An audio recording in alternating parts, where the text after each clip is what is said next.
નમસ્તે બાળકો, આજે આપણે ફરી મળ્યા. બાળકો, મજામાં છો ને? આજે આપણે જોવાના છે એક સરસ મજાની વાર્તા, અને વાર્તાનું નામ છે શિયાળની ભાઈબંધી.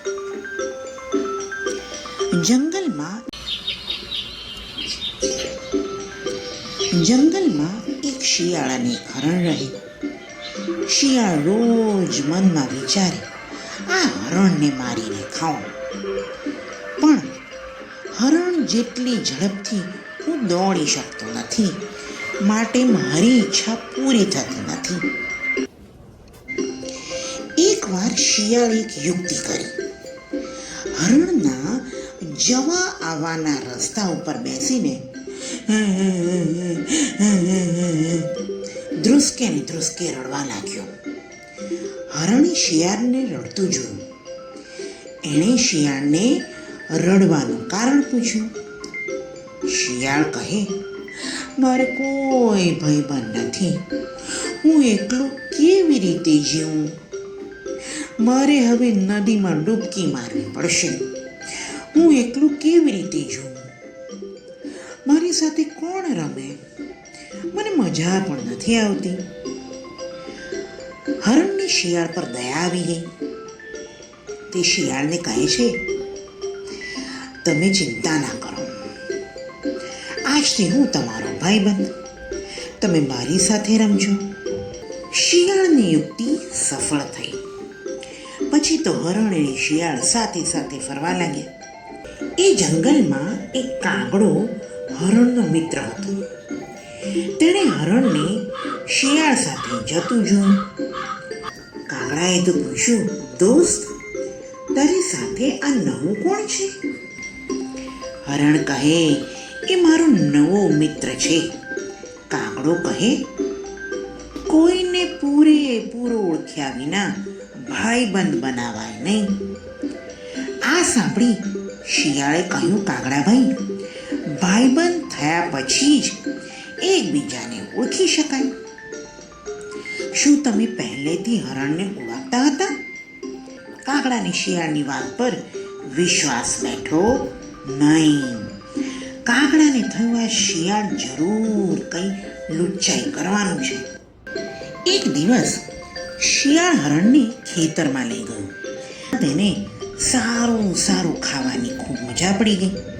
પછી તો બંને ભાઈબંધો રોજ એ ખેતરમાં જવા લાગ્યા. ખેતરના માલિકે એક દિવસ ખેતરમાં જાળ નાખી. હરણ એમાં ફસાઈ ગયું. શિયાળ તો ખુશ થઈ ગયું કે હાશ, હવે તો મારે કંઈ એનો શિકાર કરવાની જરૂર જ નહીં પડે. ખેડૂતની જાળમાં જ હરણ ફસાઈ ગયું. હવે હું એનો શિકાર કરી લઈશ. હરણ જાળમાં ફસાઈ ગયું. કાગડો તો આખો દિવસ જંગલમાં ફર્યો, પણ હરણ ક્યાંય દેખાયું નહીં.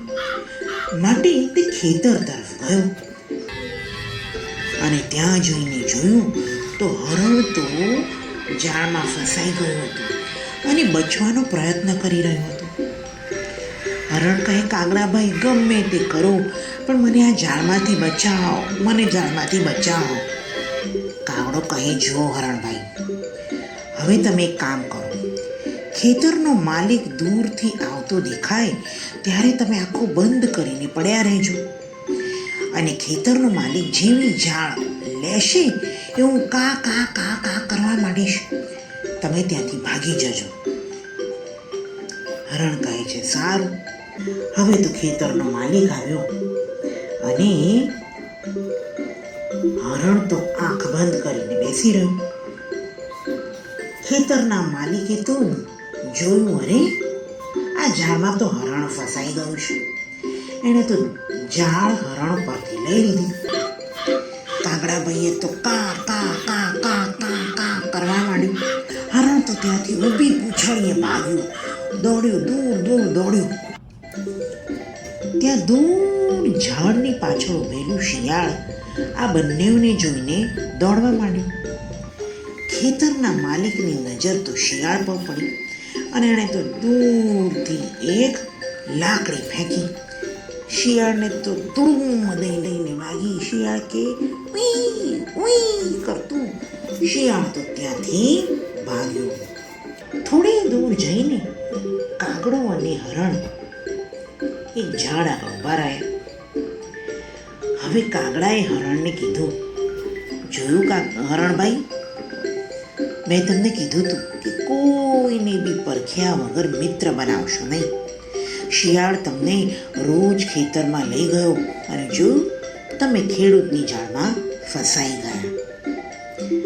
હરણે કીધું, કાગડાભાઈ, તમારી વાત તો તદ્દન સાચી.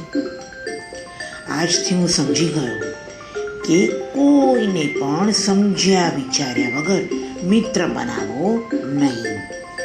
પછી બંને જણ ખાધું, પીધું અને મજા કરી.